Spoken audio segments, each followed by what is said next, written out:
Il brille, capte la lumière, il attire les regards. Ce sar rouge vif, recouvert de perles alignées, allie élégance et originalité. Et pourtant, il ne sort pas d'un grand atelier de mode, mais des mondes d'une jeune créatrice autodidacte. J'étais curieuse de savoir comment est-ce qu'on fait pour monter un sac en perles. Comment est-ce qu'on fait pour que ça sorte le sac? C'était beau à voir, des trucs comme ça. C'est ce qui m'a poussée à le faire et finalement j'ai aimé. Derrière cette pièce unique, Zainabou, une jeune Gambienne installée à Douala au Cameroun, vient de lancer sa propre marque, Zen Art. Elle manie les perles avec autant d'aisance que les ustensiles de cuisine pour créer des modèles originaux, colorés, parfois très complexes. Ce matin, elle nous ouvre les portes de son domicile qui lui sert aussi d'atelier. Pas de commande ce jour-là, mais une démonstration généreuse de son savoir-faire.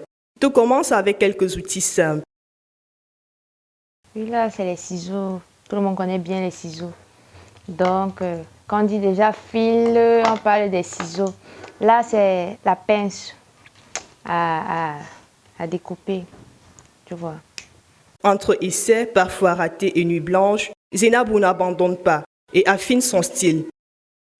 Avec le fil de pêche, on a tendance à s'écorcher les doigts, le mal de dos. Et concernant le travail même qui est... Le fil de pêche peut se couper pendant que vous êtes en train de travailler. Là, il faut recommencer le processus. Rentrer derrière jusqu'à ce que vous obteniez le fil de pêche pour pouvoir l'attacher. Vous pouvez travailler parce que là, on travaille en comptant les perles. Donc, une fois que vous avez fait l'erreur et que vous continuez, le travail est bâclé, vous devez tout recommencer encore. Donc, ce sont les inconvénients. Et vous pouvez finir un sac, le client dit que ce n'est pas ce qu'il a demandé, il voulait plus tôt. Mais il va falloir recommencer encore. Un sac lui prend en moyenne 24 heures et les prix varient selon le modèle, entre 15 et 30 000 francs CFA. Quand les commandes s'accumulent, elle appelle à l'aide. Parfois, il y a mes nièces qui m'aident, donc elle les comprend déjà en fait. Donc, quand j'ai plusieurs commandes, elle essaye de m'aider. Zainabou, ou mieux Zen Art, propose aussi les modèles personnalisés, selon les goûts et les couleurs des clientes. Pour faire connaître son travail, elle mise sur les réseaux sociaux. Sur TikTok, j'utilise aussi WhatsApp sur les statuts.